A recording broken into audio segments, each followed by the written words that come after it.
श्री झंडा महोत्सव श्री गुरु रामराय जी महाराज के जन्म दिवस के उपलक्ष्य में हर वर्ष चैत्र माह की पंचमी को मनाया जाता है और इस बार ये तिथि 30 मार्च शनिवार को पड़ रही है। थोड़ा मैं श्री झंडा साहिब के इतिहास के बारे में और श्री गुरु रामराय जी महाराज के बारे में आपको बता दूं। श्री गुरु रामराय जी महाराज सिखों के 7वें गुरु श्री हर राय जी के ज्येष्ठ पुत्र थे और गुरु महाराज का जन्म सन 1646 में किरतपुर में पंजाब में हुआ था और सन 1676 में वो पंजाब छोड़कर इस दून घाटी में आ गए थे। उन्होंने यहाँ पे डेरा डाला, उसी कारण इसका नाम कालांतर में देहरादून पड़ा। उस समय की जो राजनीतिक स्थिति थी, हिंदुस्तान औरंगजेब के अधीन था। औरंगजेब मुग़ल बादशाह हिंदुस्तान के राजा थे और वो हिंदू और सिख समाज को मुस्लिम समाज में परिवर्तित कर रहे थे। इसी कड़ी में उन्होंने 7वें गुरु श्री हर राय जी को दिल्ली दरबार बुलाया, लेकिन वो किन्हीं कारणों से नहीं गए और उन्होंने अपने ज्येष्ठ पुत्र श्री गुरु रामराय जी महाराज को दिल्ली दरबार जाने की अनुमति दे दी। श्री गुरु रामराय जी महाराज जब दिल्ली दरबार में गए तो वहाँ के जो मौलवी थे, दरबारी थे, उन्होंने गुरु महाराज की कई तरह से जो है परीक्षा ली और गुरु महाराज जो है महान तपस्वी संत थे, चमत्कारिक सिद्धियों से युक्त थे। उन्होंने वहाँ पे कई चमत्कार दिखाए और औरंगजेब ने उनको हिंदू पीर की संज्ञा दी और कामिल फ़कीर कहा। लेकिन जब वो वापस पंजाब गए तो उनको किन्हीं कारणों से गुरु गद्दी नहीं मिली और वो बाद में देहरादून में आ गए। इस घाटी में उन्होंने तपस्या की। इस स्थान पे जहाँ पे आज झंडा साहिब स्थित है, वहाँ पे उन्होंने तपस्या की, इसको अपनी तपस्थली बनाया। सन 1676 की बात है। तब से संगतें उनके जन्म दिवस के उपलक्ष्य में और उनके देहरादून आगमन पर ये महोत्सव मनाती है और इसका विशेष आकर्षण जो दरबार साहिब का पश्चिमी द्वार है, वहाँ पे झंडारोहण से होता है। जो झंडे जी हैं ये साल के वृक्ष से बनाए जाते हैं। इसकी लंबाई जो है लगभग 90 फुट होती है और जो नीचे से जो गोलाई है वो 50 फुट तक 32 इंच होती है। अब बाद में ये हर 10 फुट पर 2-2 इंच कम होती जाती है और लास्ट में ये 14 इंच रहती है।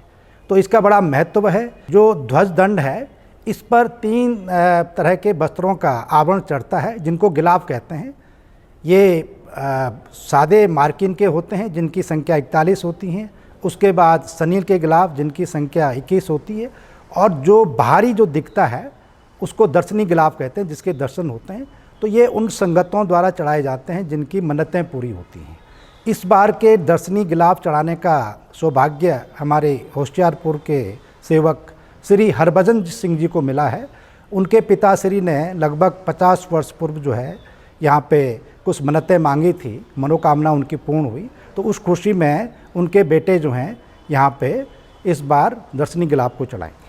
तो ऐसी मान्यता है कि जो भी दरबार साहिब में आस्था के साथ, विश्वास के साथ आता है, मत्था टेकता है और कोई भी मन्नत मांगता है, गुरु महाराज उसकी हर मन्नत को पूरा करते हैं और उनकी झोलियों को अपने आशीर्वाद से भरते हैं। जो श्री झंडा महोत्सव का विशेष आकर्षण है, ये दरबार साहिब का जो पश्चिमी द्वार है उसमें विशालकाय चबूतरा बना है।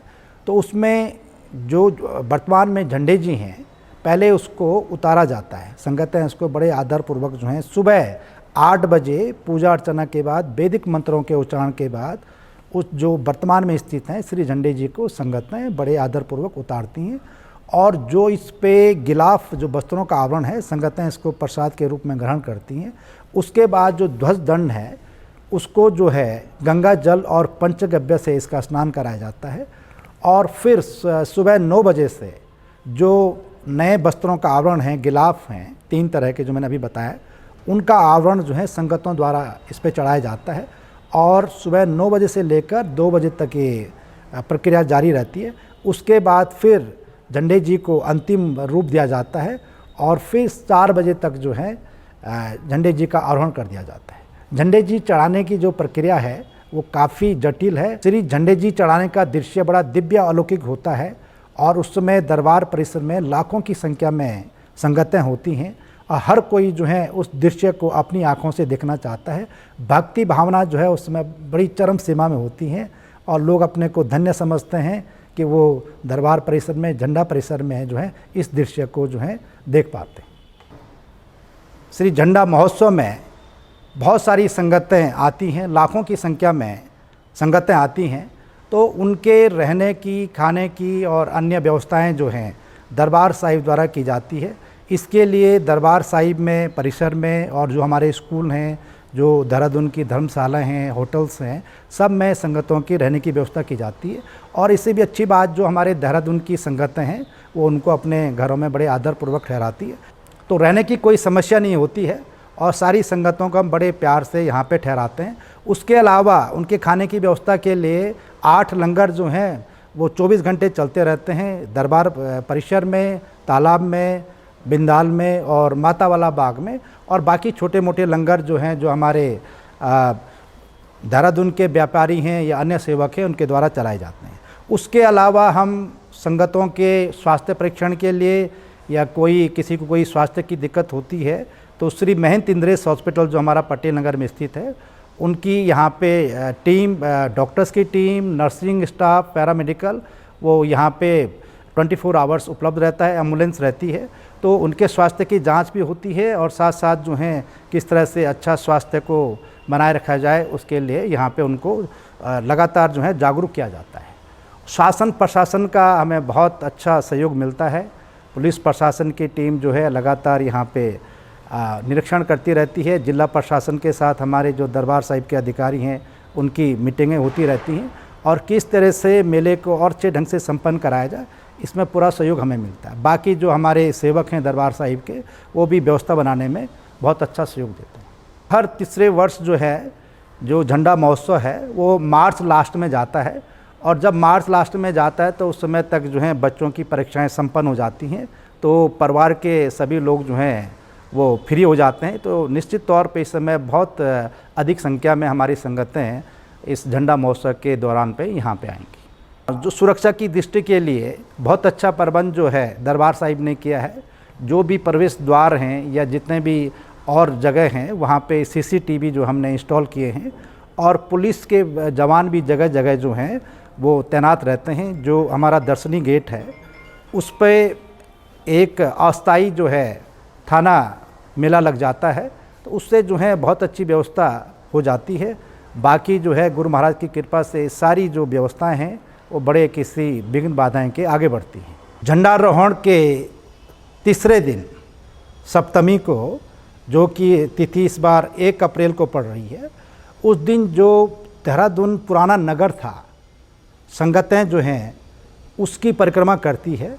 और इसके पीछे ये इतिहास है कि जब श्री गुरु रामराज जी महाराज यहाँ पे तपस्या कर रहे थे तो वो सुबह जो है भ्रमण पर निकलते थे और जो नगरवासी हैं उनसे मिलते थे, उनसे भेंट करते थे और उनको आशीर्वाद देते थे और उनका सुख दुख बांटते थे। तो संगतें आज भी जो हैं उसी रास्ते का अनुसरण करती हैं और नगर परिक्रमा जो है दरबार साहिब से शुरू होकर झंडा बाज़ार, फिर कामली रोड होते हुए बिंदाल, और बिंदाल स्कूल में कुछ देर जो है कीर्तन भजन होते हैं, वहाँ पे संगतें भजन करती हैं। उसके बाद फिर तिलक रोड होके, चक्राता रोड होके, फिर घंटाघर, फिर वहाँ से पलटन बाज़ार होके धामावाला बाज़ार और फिर नीचे रेलवे स्टेशन से फिर भंडारी बाग और फिर जो है जो श्री महंत साहिबान समाधि स्थल है वहाँ पे जाती हैं। वहाँ पे कीर्तन भजन और प्रसाद बनता है और फिर दोबारा दरबार में वापस आ जाती है। तो ये परंपरा तब से चली आ रही है जब गुरु महाराज जी ने यहाँ पे तपस्या की थी। जो मेले हैं वो भारत की सांस्कृतिक विरासत है और आप देखते होंगे कि देश के किसी न किसी कोने पर हर महीने कोई ना कोई मेला वो लगा रहता है।